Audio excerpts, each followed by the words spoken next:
Na 42 a gente tem um esquema que a gente chama de Mariverso. Existe Mari em todos os lugares. Aqui, Mari de São Paulo, e comigo hoje, a Mari do Rio.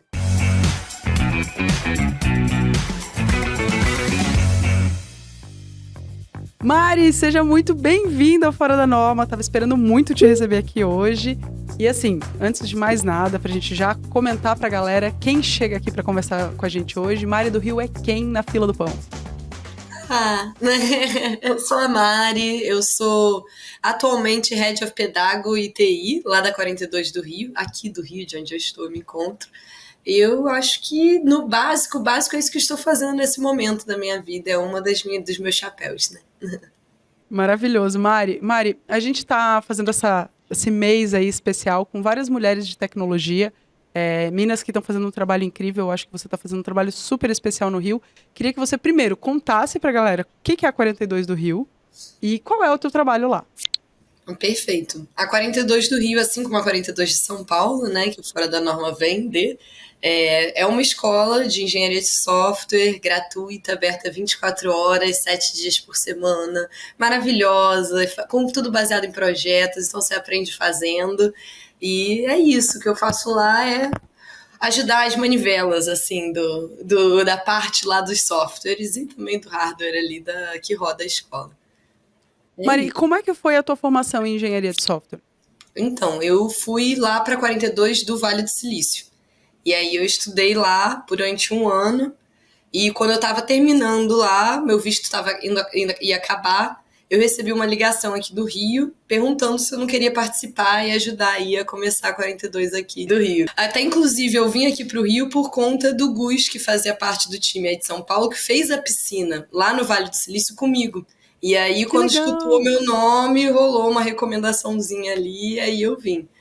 E, Mas e como é que você conheceu a 42 do Vale? Por que você decidiu ir pra lá?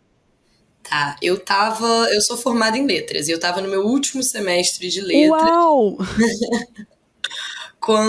e eu tava estudando, meu TCC ia ser todo em literatura digital, porque eu tinha toda a pegada com interatividade, texto em movimento, um montão de coisa diferente assim.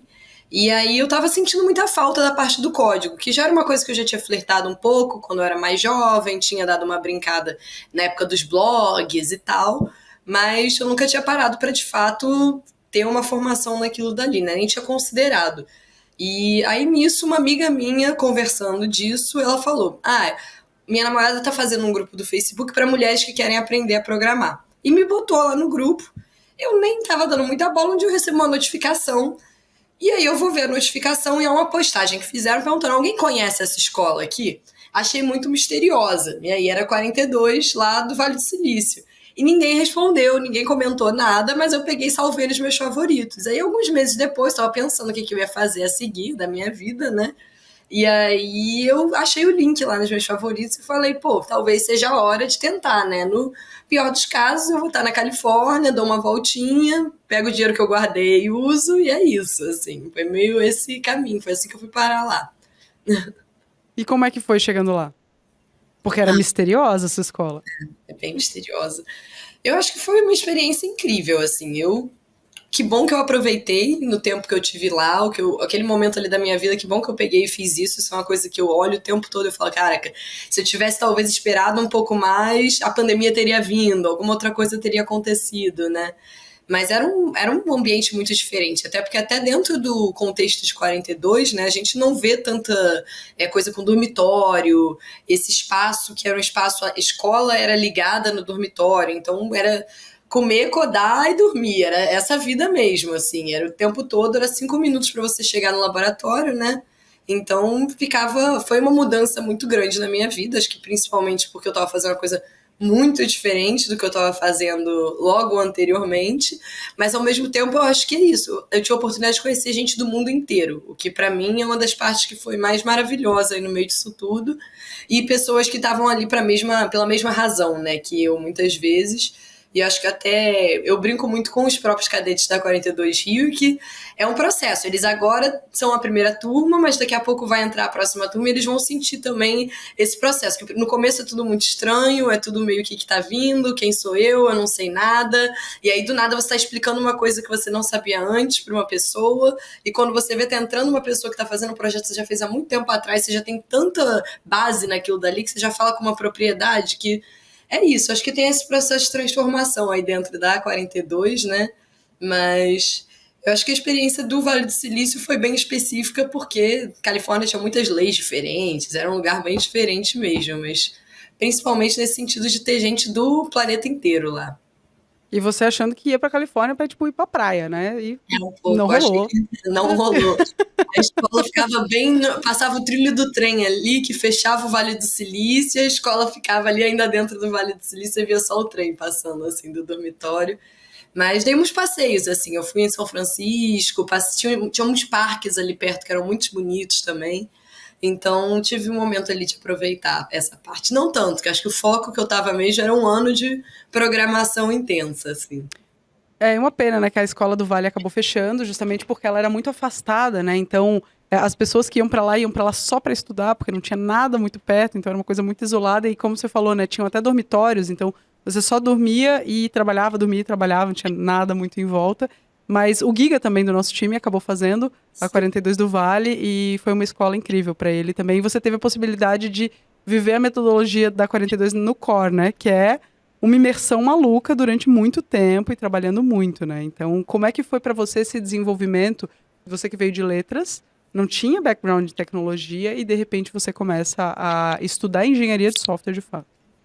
Eu gosto de falar que é tudo linguagem, e é assim que eu justifico para quem fica muito o que aconteceu, assim, eu explico que no final tem sintaxe, tem semântica, então eu fui pegando. E eu acho que eu cheguei até com uma perspectiva de que seria uma coisa muito mais fácil do que era, eu fui meio, assim, fui invertida ali durante a piscina, eu fui percebendo que não era, era bem complicado o negócio.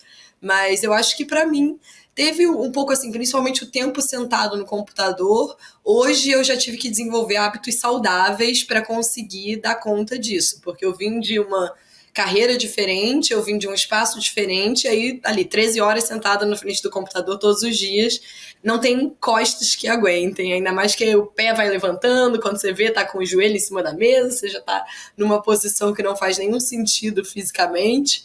E aí, por conta disso, acho que teve essa mudança que eu acho que foi muito significativo, mas uma coisa que eu percebi muito ao longo do tempo, assim, fazendo essa migração, é o quanto que eu comecei a me organizar. Eu acho que até nesse sentido de ficar mais lógica, ficar um pouco mais. A memória, talvez, melhorou um pouco, assim. Mas, mas eu acho que eu comecei a me organizar muito mais em vários aspectos da minha vida, até facilidade, às vezes, de fazer uma lista, de pensar a ordem que as coisas têm que ser feitas, como é que você constrói para sair do nada até uma funcionalidade que você quer construir. E eu acho que para mim é a habilidade de construção, né, que ficou infinita. Eu não acho que existe um limite no que eu posso criar. Isso para mim tá muito claro, assim. Eu acho que até pensando na ponte muito das minhas áreas que eu quero fazer, é a ideia de que é isso. Para mim, o poema, a literatura, o livro, ele pode estar em absolutamente qualquer objeto. Hoje que eu penso, pode ter ali um livro ali dentro também. Até porque é isso, com a habilidade que eu desenvolvi, né? E com a superação dos desafios constantes que foi ali dentro da 42, que ainda você vai tendo essa capacidade, né? De que, pelo menos a crença de que dá para fazer qualquer coisa, assim.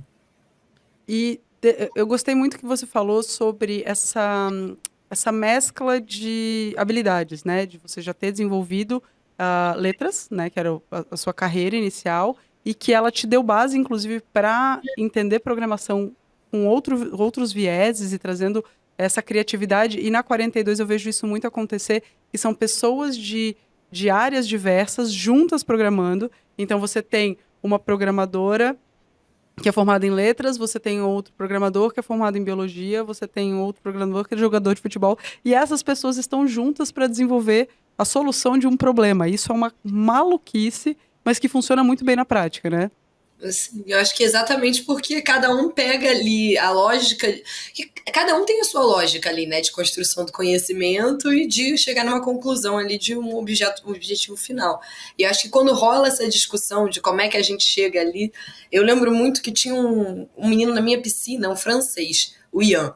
O Ian, ele era muito bom em programação já. Ele já chegou lá arrasando e eu sentei para fazer um trabalho em dupla com ele da piscina.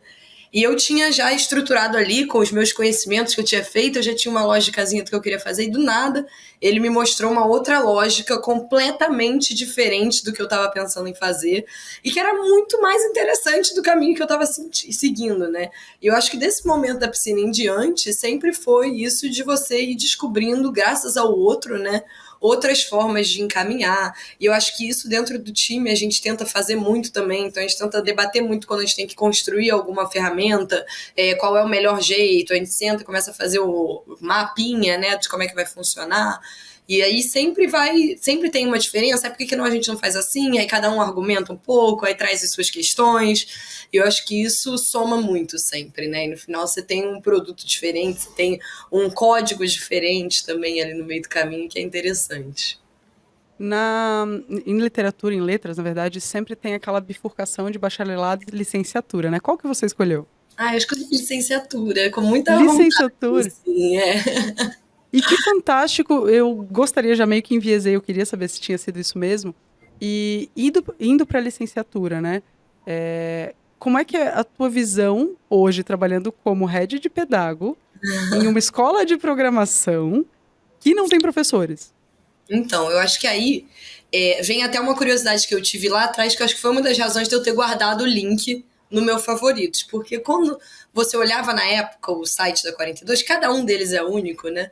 Mas tinha uma parte que falava um pouco da pedagogia. E aí citava dois nomes, que eram dois nomes que eu já tinha visto nas aulas de pedagogia dentro da faculdade, né? O Vygotsky e o Piaget, que são caras que mudam tudo ali na perspectiva do desenvolvimento humano, né? E aí eu acho que depois deles vem todos os construtivistas, vem uma galera que vai pensando em cima disso até a gente chegar realmente nos pensadores da 42 ali por trás. Mas eu acho que para mim isso sempre foi muito curioso, porque eu sempre estudei no modelo tradicional de ensino e eu queria vivenciar essa coisa diferente. Até porque a gente sabe que é isso, a gente está na educação do século XIX até hoje dentro da sala de aula tradicional. Então tem muito tempo, assim, que a coisa não mudou. E, assim, o ser humano mudou, a nossa lógica de lidar com o mundo, nosso acesso ao conhecimento mudou.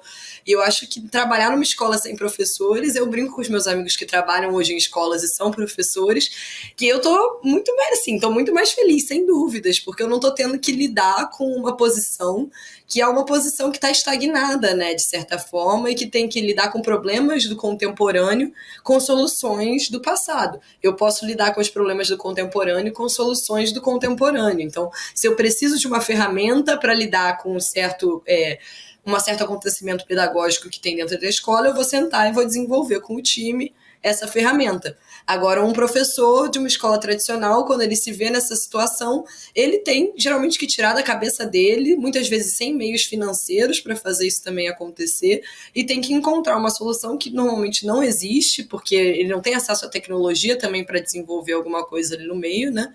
E acaba que eu acho que para mim, no final, estar numa escola no qual, ao invés de poder dar uma aula, eu posso encontrar as soluções para que o aprendizado da galera consiga ser um pouco mais fácil, consiga funcionar melhor, eu acho maravilhoso, assim. Não sei se é isso que eu quero fazer pro resto da minha vida, mas é isso que é muito mais interessante, sem dúvidas, assim. E é muito solitária, né? A posição do professor hoje, acho que a 42, ela vem questionar um pouquinho, porque ela é solitária e ela é injusta, de você colocar uma pessoa à frente de turmas e turmas de pessoas e garantir que essa pessoa tenha todo o conhecimento que aqueles alunos, as dúvidas daqueles alunos vão gerar. E isso é completamente desproporcional, porque daí o aluno pergunta e o professor tem que pesquisar, em vez de o professor ter a possibilidade de trazer o aluno para o professor ser muito mais um mediador, né? Que hoje a gente vê muitos professores já começando a agir assim, muito mais numa postura muito mais provocativa, muito mais próxima da galera e trazendo os problemas para que a galera traga soluções e não ele como detentor dessas soluções. Então, eu vejo iniciativas como a 42 como uma possibilidade, né? E a gente fala não é certo nem errado, mas sim uma das possibilidades de opções de caminho, inclusive para professores, para pessoas que hoje trabalham, né, que são licenciadas em N outras áreas, por exemplo, letras, porque não está trabalhando como time de pedagogia, desenvolvendo esses problemas extremamente complexos para que a galera possa desenvolver, né? E são problemas mais complexos do que um professor sozinho poderia pensar, né? Então é um time pedagógico que olha e pensa assim, gente, como é que a gente pode criar um problema? E esse problema eu vejo muito acontecendo nos projetos da 42, que ele é ah, exponencial em termos de dificuldade, né? Então Uhum. um problema é complexo, o outro é bem mais complexo, o outro já é muito mais complexo e o último é impossível de resolver sozinho. Então, os professores precisam, né, o time pedagógico precisa estar junto para poder desenvolver esses problemas, porque vai precisar de mais pessoas para solucionar esses problemas. Então, eu gosto muito dessa provocação e eu adorei te ouvir, porque é isso, né? Uma professora que está falando o como pode ser, mais ou menos, mas o como pode ser uma educação diferente, né? Assim, E como é que os teus amigos hoje que se formaram contigo enxergam o teu trabalho? Eles entendem o que você faz? assim, poucas pessoas fora da 42 entendem o que eu tô fazendo, né? Eu acho que até tento explicar um pouco, assim, por alto para as pessoas, mas eu acho que muitos deles também têm um brilho nos olhos, até, no sentido de que, principalmente dependendo de onde que eles estão estudando, onde que eles estão dando aula, onde que eles estão trabalhando, o caminho que eles estão seguindo. Eu, inclusive, já trouxe um amigo doutor de letras para a 42 aqui do Rio, né? Ele está estudando hoje, Ah, ele fazendo é cadete? ele é cadete já, Que veio na incrível! segundo Basecamp, assim. E é uma outra pessoa que. E eu tento muito falar para eles, e dar essa possibilidade também, porque eu sei o quanto que mudou a minha vida, né? Isso é uma coisa que eu viro e falo pra galera que. E toda mesa que eu vou conversar, todo mundo que eu vou bater um papo, tô no bar, eu falo, gente, tem essa possibilidade aqui, né, no mundo. E não só essa, porque como você falou, tem tantas outras possibilidades aí. Não só para aprender a engenharia de software, que a gente sabe que hoje é um espaço no qual você tem muita oportunidade de emprego, são profissionais que normalmente têm um bom tratamento dentro das empresas também, então realmente tem uma qualidade de trabalho, de vida ali que a profissão garante, que é muito boa, né? Eu acho que isso também é uma das coisas que atrai tanto os meus amigos a ficarem olhando e falando, cara, não, mas você fez o negócio, se eu tivesse o mínimo de vontade, eu teria feito também. Mas eu acho que até essa coisa das escolas diferentes, né? Que eu acho que abre um pouco para eles a possibilidade de que eles não precisam ficar no ensino tradicional necessariamente. Por mais que a gente saiba que hoje o ensino público brasileiro ainda está muito tradicional, né? Apesar de ter algumas escolas aí que fazem projetos diferentes, tem bastante coisa rolando. Mas eu acho que é a possibilidade deles também procurarem outras coisas, né, aí no meio do caminho e não ficarem tão presos no espaço confortável, que não é confortável, mas que é o que tem mais fácil de ser encontrado que tem aí. E a 42 ela é bem profunda, né, Mari? Por que que você optou pela 42 e não por um curso rápido, por exemplo? Eu não sei, tinha essa coisa de ser diferente, né? A educação, você não ter um professor, você não ter que ficar ali só fazendo um negocinho, tem a coisa dos pares, o aprendizado com as pessoas. Eu sempre gostei muito de gente, então isso também é uma coisa que me atraía poder estar aprendendo com o outro, né? E não ter assim uma punição por você estar conversando com o outro enquanto você está tentando aprender ali o negócio. Então isso foi uma coisa que me atraiu bastante. Mas eu acho que foi assim, foi um pouco acaso também ter acontecido, porque eu acho que se eu não tivesse encontrado a 42, eu teria ido aprender de uma outra forma. Se eu não tivesse tido acesso naquele momento ali a 42, eu teria acabado indo procurar um curso online, alguma outra possibilidade de dar continuidade a esse conhecimento, que era o que me interessava mesmo. Aí eu acho que o que aconteceu é que a 42 apareceu ali na frente na hora, e aí eu estava com o dinheiro guardado da minha pesquisa em literatura digital, que era para poder fazer uma viagem, poder dar uma olhada no mundo, e aí eu falei, cara, melhor do que olhar o mundo é poder tentar olhar o mundo e aprender, né? E aí eu fui tentar mesmo, assim. Fui sem saber, sem muita expectativa de passar mesmo, assim. E me conta um pouco sobre essa pesquisa. Essa pesquisa, ela foi crescendo, na verdade. Eu comecei ela antes de ir para 42 e terminei ela quando voltei daqui para o Brasil, né? E ela é sobre interatividade, basicamente é sobre o limite da palavra e da linguagem, né? e como que a gente já vê muito pelo, não sei, os neoconcretos, por exemplo, que o poema é a mesa, então se você tem um verso do poema em cada perna da mesa, isso é um poema, mas não tá num livro, né? Não tá numa página escrita. E aí a gente já vai.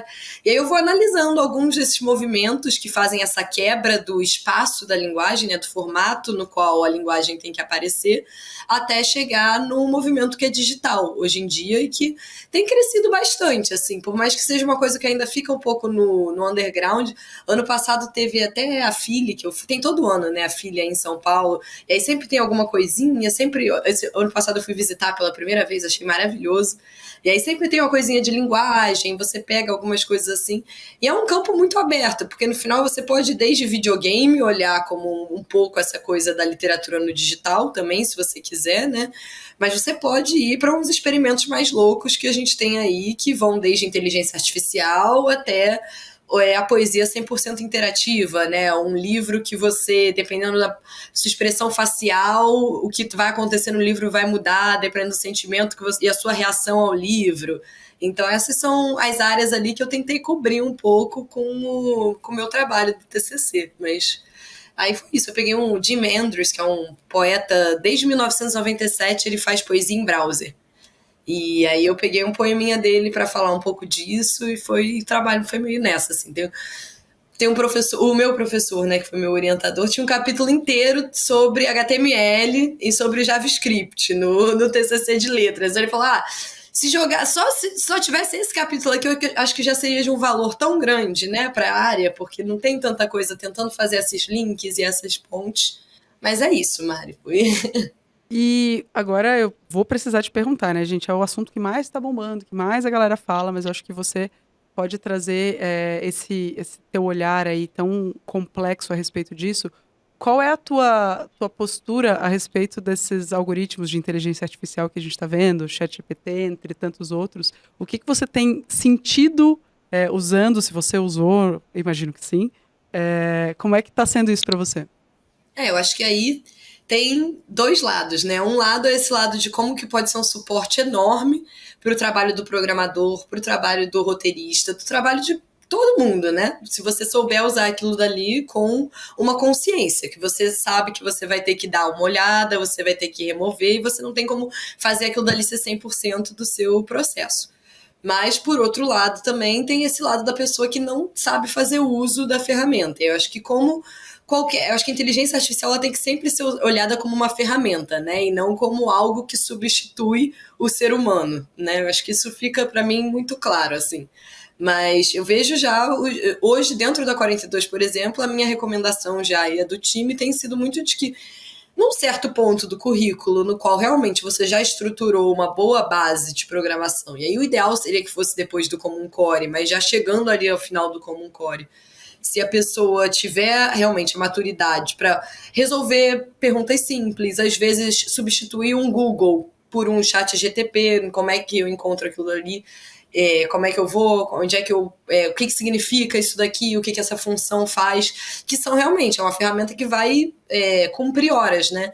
Eu acho que alguém tinha até mencionado para mim, né, que tinham falado que se 30% do seu trabalho puder ser feito por uma inteligência artificial, nossa, que ótimo, já são 30% do seu trabalho que você tem 30% do seu tempo a mais na sua vida para fazer qualquer outra coisa que você queira, né?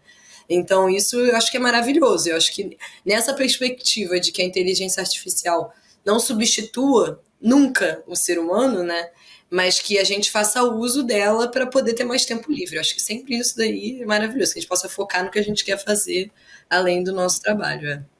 E eu acho que a gente precisa ter melhores perguntas para poder, inclusive, eu estava no papo que eu tinha feito, inclusive, com a Nina Talks, que vai estar aqui em algum card, a gente falou muito sobre fazer essas melhores perguntas e também ser curador de melhores respostas, né? Porque, assim, a ferramenta, ela vai te dar uma resposta e você pode pedir outra resposta e outra resposta e outra resposta e quem vai selecionar aquilo, na verdade, é você. Então, eu acho que essa curadoria, ela é muito importante e a gente sempre tem essa cabeça de como a gente pode se reinventar, né? Não lutar contra a tecnologia, mas sim entender como a tecnologia pode trabalhar ao nosso favor, né? Como a gente sempre fala, ela não é boa nem ruim, dependendo do uso que você faz.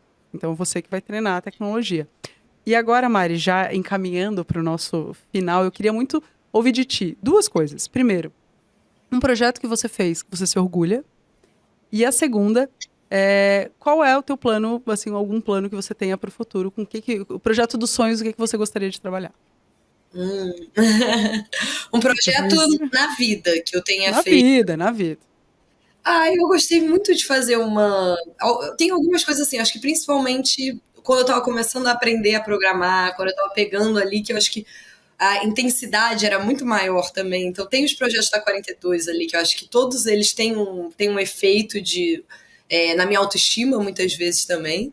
Mas eu fiz um projeto que foi botar um Arduino dentro de um livro e aí você virava a página, ele pegava o sensor de luminosidade e o que acontecia na tela mudava de acordo com a luminosidade que estava ali dentro. Então isso é um projetinho de programação que foi muito simples, mas que eu amei fazer e que, por mais que esteja super incompleto, foi um projeto que é o que eu mais gosto, assim, dos que eu fiz, eu diria. E o que eu gostaria de fazer, eu acho que hoje eu tenho muito claro para mim de que realmente é fazer a ponte das minhas 2 áreas, como eu acho que sempre foi, mas a cada dia fica um pouco mais claro também qual é o espaço disso. Acho que eu amaria trabalhar num museu, Mari. Acho que fazer, sei lá, fazer uma parte de adaptação de arte tradicional para arte digital, acho que isso seria incrível. E eu sei que existe também, a gente sabe que hoje já. Até o Museu da Língua Portuguesa, né, em São Paulo, que tem tanta coisa assim também. Eu acho que é um pouco com isso, assim, onde eu me vejo no futuro mesmo, fazendo umas coisas mais assim. Fantástico. E a última agora, eu queria que você deixasse uma mensagem para quem está pensando em, putz, será que é para mim, será que não é para mim? Eu acho que você está bem no lugar de fala para falar sobre isso.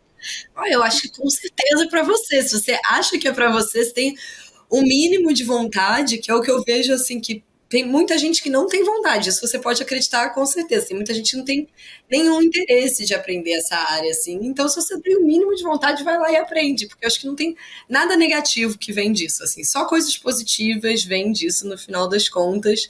E sempre tem como fazer uma ponte com a sua paixão. Se essa não for a sua paixão primária, e provavelmente vai ser, porque no final é isso, é uma linguagem, ela comunica, então é uma forma de você comunicar, seja lá o que tem dentro de você que você ame. Eu acho que é isso. Vai aprender a programar, seja na 42, seja onde for, seja que linguagem for. Maravilhosa. E aqui encerramos nosso momento Mariverso, né? Então, muito obrigada, querida, te receber aqui. Sinta-se muito em casa, muito legal esse papo. Espero te receber aqui ainda mais vezes e quem sabe aqui em São Paulo. Perfeito. Muito obrigada pelo convite, Mari. Até a próxima. Um beijo. Beijão. Tchau, tchau. Então, esse foi o Papo com a Mari, que hoje é head de pedagogo lá na 42 do Rio. Espero que você tenha gostado. Comenta aqui embaixo o que você achou dessa transição de áreas. Até a próxima.